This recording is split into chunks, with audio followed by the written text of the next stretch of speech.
नमस्कार। GK GS मंथन channel में आपका स्वागत है। मैं पप्पू सर।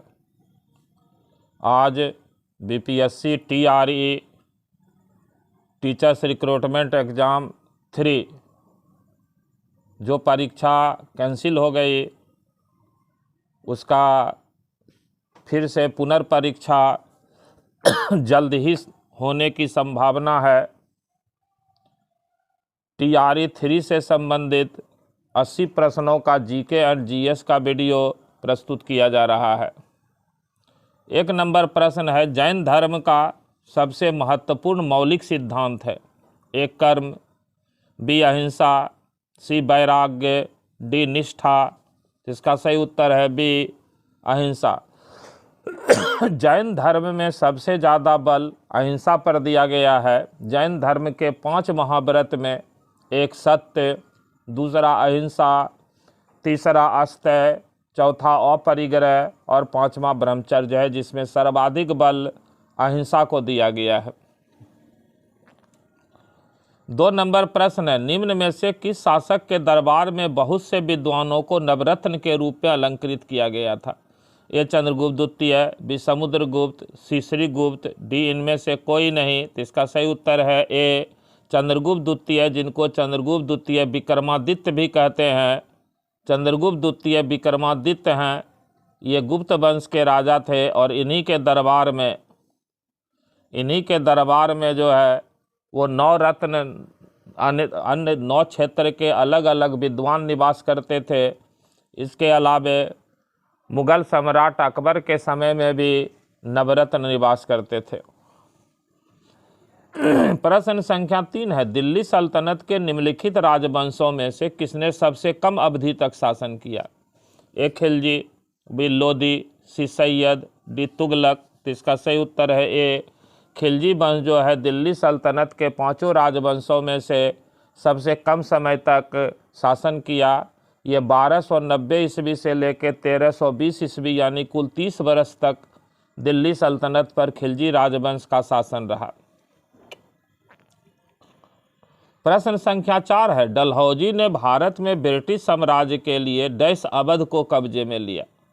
A सहायक गठबंधन की नीति के माध्यम से, B युद्ध छेड़कर, C राज्य में अव्यवस्था के माध्यम से, D हड़प नीति के माध्यम से। तो इसका सही उत्तर है C राज्य में अव्यवस्था के माध्यम से।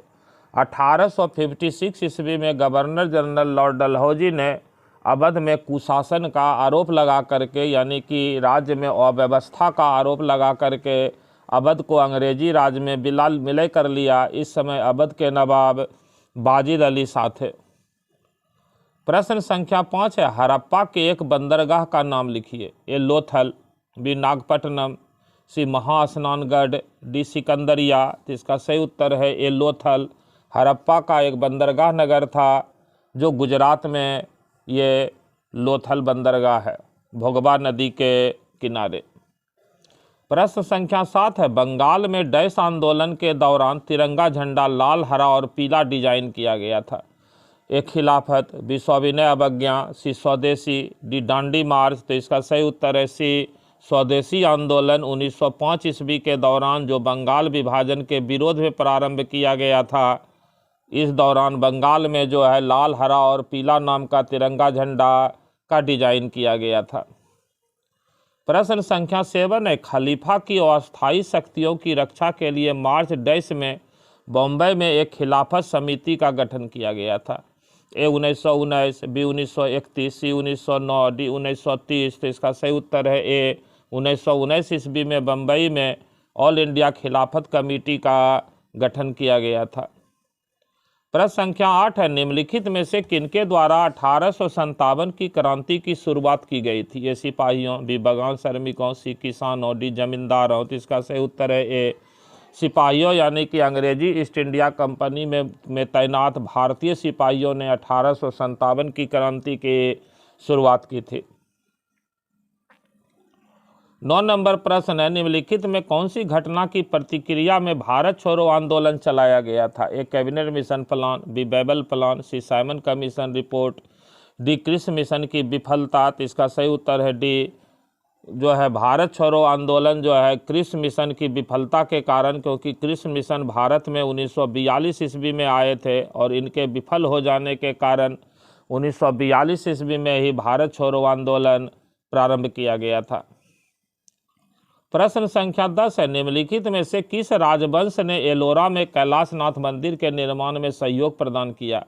ए चालुक्य, बी सोलंकी, सी राष्ट्रकूट, डी गुप्त। तो इसका सही उत्तर है सी राष्ट्रकूट राजाओं के शासनकाल में एलोरा में कैलाश मंदिर का निर्माण करवाया गया। प्रश्न संख्या 11 है, गदर पार्टी का मुख्यालय था? ए सैन फ्रांसिस्को में, बी वाशिंगटन में, सी पेरिस में, डी मॉन्ट्रियल में। तो इसका सही उत्तर है ए अमेरिका के शहर सैन फ्रांसिस्को में गदर पार्टी का मुख्यालय था और गदर पार्टी की स्थापना 1913 ईस्वी में लाला हरदयाल, सोहन सिंह भाखना और भाई परमानंद ने किए थे। प्रश्न संख्या 12 है, निम्नलिखित में से कौन एक टैंक भेदी प्रक्षेपास्त्र है? Anti tank missile. A Prithvi, B Trishul, C Akash, D नाग। तो इसका सही उत्तर है डी नाग जो है भारत का एंटी टैंक मिसाइल है। प्रश्न संख्या 13 है, सिंधु घाटी सभ्यता का हड़प्पा नगर निम्नलिखित में से किस नदी के किनारे अवस्थित था? ए रावी, बी सतलज, सी सिंधु, डी झेलम। तो इसका सही उत्तर है ए हड़प्पा जो है वो रावी नदी के किनारे है। वर्तमान पाकिस्तान के पंजाब प्रांत में रावी नदी के किनारे हड़प्पा नामक स्थल है। प्रश्न संख्या 14 है, कामाख्या मंदिर किस राज्य का मुख्य पर्यटन स्थल है? ए पश्चिम बंगाल, बी हिमाचल प्रदेश, सी असम, डी राजस्थान। तो इसका सही उत्तर है सी असम में गुवाहाटी के निकट कामरूप कामाख्या में कामाख्या देवी का मंदिर है। प्रश्न संख्या 15 है, महावीर स्वामी की माता कौन थी? ए यशोदा, बी त्रिशला, सी महामाया, डी इनमें से कोई नहीं। तो इसका सही उत्तर है बी वर्धमान महावीर की माता का नाम त्रिशला और पिता का नाम सिद्धार्थ था। प्रश्न संख्या 16 है, तृतीय पानीपत युद्ध कब लड़ा गया? ए 1757, बी 1761, सी 1764, डी 1756। तो इसका सही उत्तर है बी 1761 ईस्वी में जो है पानीपत की तीसरी लड़ाई हुई। इसमें एक और मराठे थे और दूसरे और अफगानिस्तान के राजा अहमद शाह अब्दाली थे, जिसमें मराठा पेशवा थे उस समय मराठा पेशवा थे बालाजी बाजीराव, लेकिन वृद्ध होने के कारण ये युद्ध में नहीं गए थे, जिस कारण युद्ध का नेतृत्व जो कर रहे थे पेशवा बालाजी बाजीराव के पुत्र विश्वासराव और बालाजी बाजीराव के भाई जो है सदाशिवराव भाऊ। प्रश्न संख्या 17 है, कांग्रेस ने किस एकमात्र गोलमेज सम्मेलन में भाग लिया था? ए प्रथम, बी तृतीय, सी द्वितीय, डी इन सभी में। तो इसका सही उत्तर है सी कांग्रेस ने मात्र द्वितीय गोलमेज सम्मेलन 1931 ईस्वी में भाग लिया था और कांग्रेस के एकमात्र प्रतिनिधि के रूप में महात्मा गांधी सम्मेलन में भाग लेने के लिए लंदन गए थे। 18 नंबर है, लॉजिकल मेमोरी को समान आकार के ब्लॉकों में भंजित करने को क्या कहते हैं? A frame, B segmentation, C packet, D page. तो इसका सही उत्तर है बी सेगमेंटेशन कहा जाता है। लॉजिकल मेमोरी को समान आकार के ब्लॉक में भंजित करने को सेगमेंटेशन कहते हैं। प्रश्न संख्या 19 है, शाहजहां द्वारा निर्मित तख्ते ताउस व प्रसिद्ध कोहिनूर हीरा कौन सा मुस्लिम आक्रमणकारी लूट कर ले गया? ए तैमूर लंग, बी नादिर शाह, सी Genghis Khan, D Ahmad Shah Abdali. तो इसका सही उत्तर है बी नादिर शाह जो ईरान के राजा थे। इन्होंने 1739 ईस्वी में जो है भारत पर आक्रमण किया था और करनाल के युद्ध में जो है वो मोहम्मद शाह जो मुग़ल सम्राट थे उनको पराजित करके जो है तख्ते ताउस जिसको मयूर सिंहासन कहते हैं और कोहिनूर हीरा को वो ईरान ले गए। 20 नंबर प्रश्न है, किस भूकंप के दौरान रिक्टर स्केल की कितनी तीव्रता पर वस्तुएं गिरने लगती है? ए 6 या उससे अधिक, बी 5 से अधिक, सी 3 से अधिक, डी 2 से अधिक। तो इसका सही उत्तर है ए 6 या उससे अधिक। अगर रिक्टर पैमाने पर भूकंप की तीव्रता अंकित होती है तो वस्तुएं गिरने पड़ने लगती है। प्रश्न संख्या 21 है, निम्नलिखित में कौन सी एक आकृति नदी के निक्षेपण कार्य का परिणाम है? डिपोजिशन कार्य का परिणाम है। ए विसर्प, बी बाढ़कृत मैदान, सी चाप झील, डी जल प्रपात। तो इसका सही उत्तर है बी बाढ़कृत मैदान जो है नदियों के निक्षेपण के परिणाम स्वरूप बना हुआ आकृति है। प्रश्न संख्या 22 है, निम्नलिखित में कौन बृहस्पति का गैलीलियन उपग्रह नहीं है? ए यूरोपा, बी गैनीमीड, सी कैलिस्टो, डी डिमोस। तो इसका सही उत्तर है डी डिमोस जो है वो मंगल का उपग्रह है बाकी यूरोपा, गैनीमीड और कैलिस्टो वो बृहस्पति का गैलीलियन उपग्रह है। प्रश्न संख्या 23 है, अंटार्कटिका का सबसे ऊंचा शिखर कौन सा है? ए एल्ब्रूज पर्वत, बी थॉमस पर्वत, सी विंसन मैसिव, डी कोसियुस्को पर्वत। तो इसका सही उत्तर है सी, विंसन मैसिव जो है वो अंटार्कटिका का सबसे ऊंचा पर्वत शिखर है। प्रश्न संख्या 24 है, निम्नलिखित में कौन सी ये झील एक गड्ढे से बनी है जिसका निर्माण उल्का पिंड गिरने से हुआ था? ए लोकटक झील, बी हुसैन सागर झील, सी लोनार झील, डी सांभर झील। तो इसका सही उत्तर है सी, महाराष्ट्र का लोनार झील जो है वो उल्का पिंड के पृथ्वी से टकराने के कारण पृथ्वी के गड्ढे में पानी जम जाने के परिणाम स्वरूप हुई है। प्रश्न संख्या 25 है, भारी वर्षा से अत्यधिक निच्छालन वाले क्षेत्रों में कौन सी मिट्टी पाई जाती है? ए काली, बी लेटेराइट, सी जलोढ़, डी पर्वतीय। इसका सही उत्तर है बी, लेटेराइट मिट्टी जो है भारी वर्षा और अत्यधिक नमी वाले गर्म प्रदेशों में निच्छालन के परिणाम स्वरूप बनती है। प्रश्न संख्या 26 है, निम्नलिखित में कौन सा एक उष्णकटिबंधीय घास स्थल है? ए सवाना, बी पंपा, सी स्टेपी, डी डाउन्स। तो इसका सही उत्तर है ए, अफ्रीका का सवाना घास का मैदान जो है वह उष्णकटिबंधीय घास का उदाहरण है। बाकी पंपाज, स्टेपीज और डाउन्स ये तीनों शीतोष्ण कटिबंधीय घास के मैदान के उदाहरण हैं। 27 है, दुनिया की प्राचीनतम चट्टानें निम्न में से कहाँ स्थित है? ए दक्षिण भारत, बी हवाई द्वीप, सी पश्चिमी ऑस्ट्रेलिया, डी दक्षिणी अफ्रीका। जिसका सही उत्तर है सी, दुनिया का सबसे प्राचीन चट्टान जो है वो पश्चिमी ऑस्ट्रेलिया में स्थित है, लेकिन भारत का सबसे प्राचीनतम चट्टान दक्षिण भारत में स्थित है। 28 है, निम्न में किस क्षेत्र को विश्व का फलो उद्यान कहा जाता है? भूमध्यसागरीय क्षेत्र, बी ऑस्ट्रेलिया में क्वींसलैंड क्षेत्र, सी दक्षिण अफ्रीका का ऑरेंज क्षेत्र, डी भारत की कश्मीर घाटी।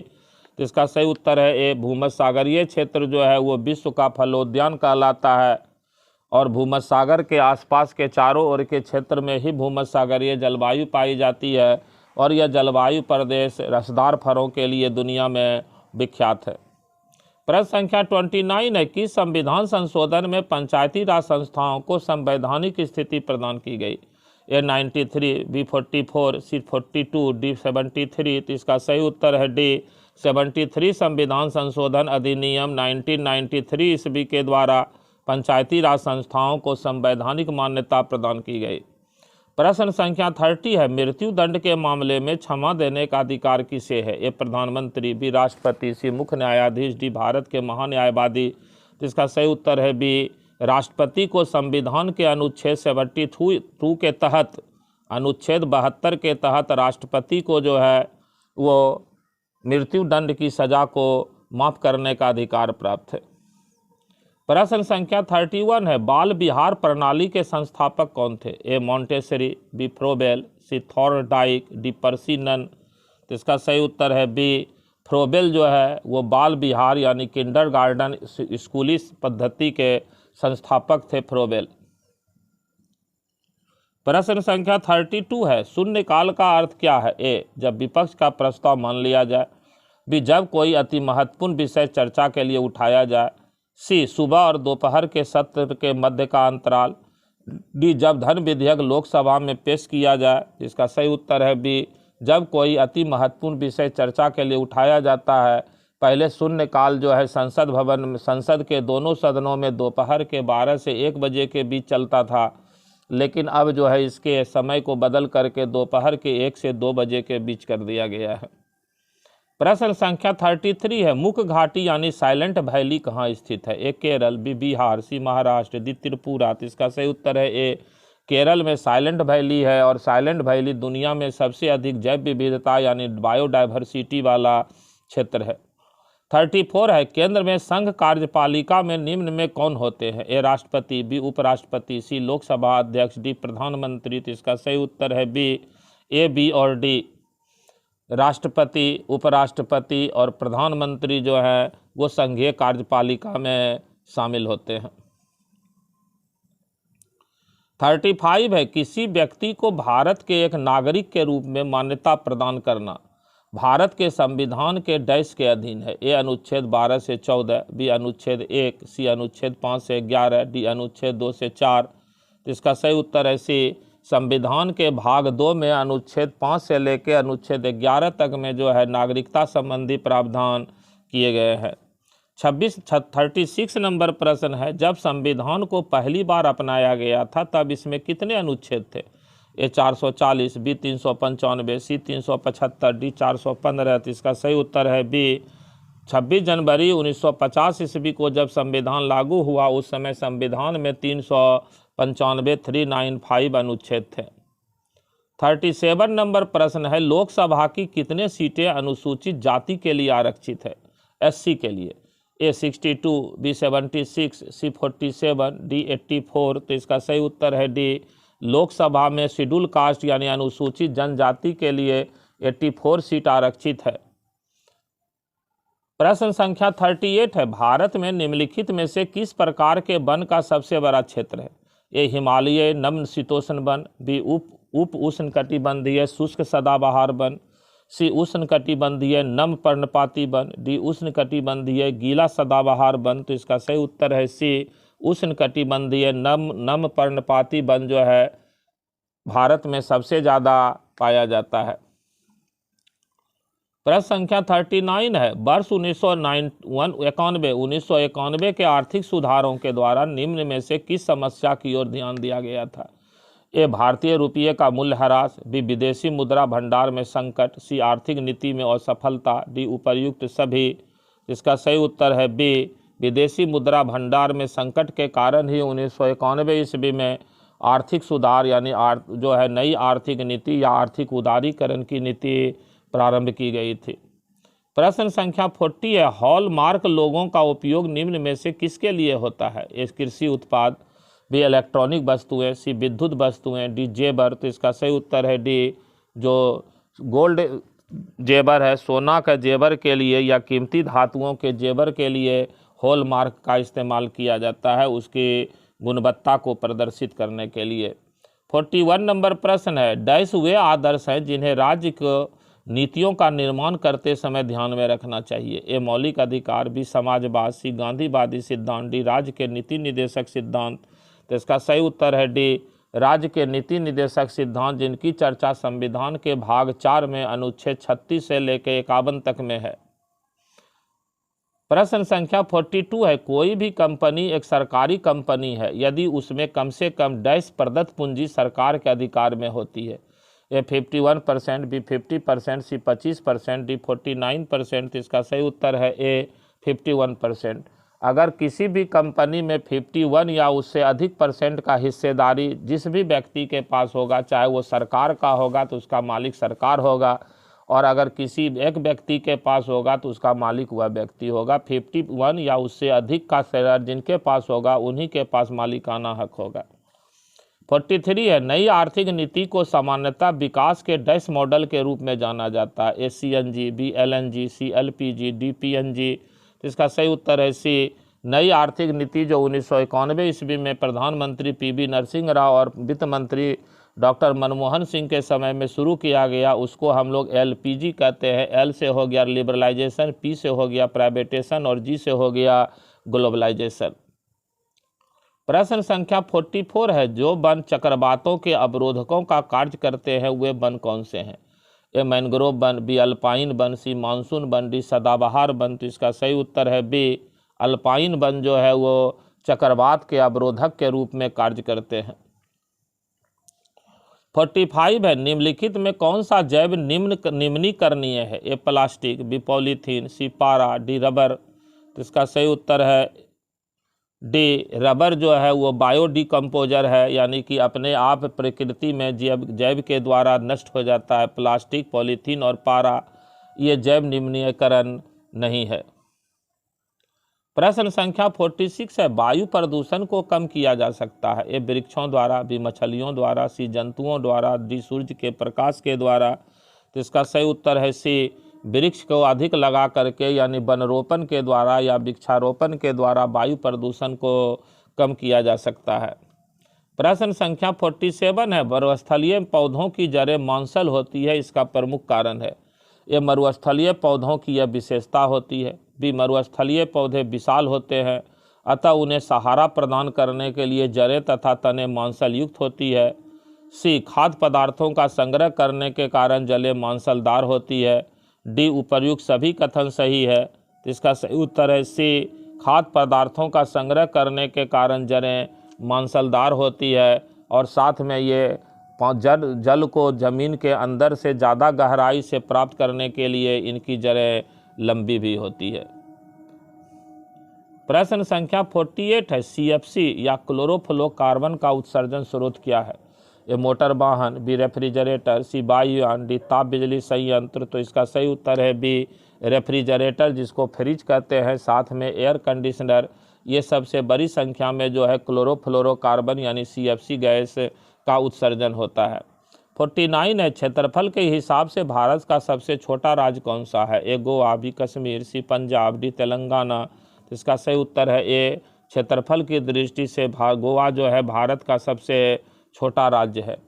50 नंबर है, नर्मदा नदी किस जल समूह में जाकर मिल जाती है? ए लाल सागर, बी अरब सागर, सी बंगाल की खाड़ी, डी हिंद महासागर। तो इसका सही उत्तर है बी नर्मदा नदी जो है पूरब से पश्चिम की ओर प्रवाहित होते हुए अरब सागर के खंभात की खाड़ी में गिर जाती है। प्रश्न संख्या 51 है, केंद्रीय मंत्री परिषद सम्मिलित रूप से किसके प्रति उत्तरदायी होती है? राष्ट्रपति, बी प्रधानमंत्री, सी लोकसभा, डी लोकसभा और राज्यसभा। तो इसका सही उत्तर है सी केंद्रीय मंत्री परिषद लोकसभा के प्रति उत्तरदायी होता है और केंद्रीय मंत्री परिषद के मंत्री राष्ट्रपति के प्रति उत्तरदायी होते हैं। प्रश्न संख्या 52 है, कौन सी रेखा भारत से होकर गुजरती है? ए कर्क रेखा, बी मकर रेखा, सी आदि रेखा, हांस, डी भूमध्य रेखा। तो इसका सही उत्तर है ए कर्क रेखा, जो 23.5 डिग्री उत्तरी अक्षांश रेखा है, 23.5 डिग्री नॉर्थ, वो भारत के लगभग मध्य से जो है भारत के 8 राज्यों से होकर के गुजरती है।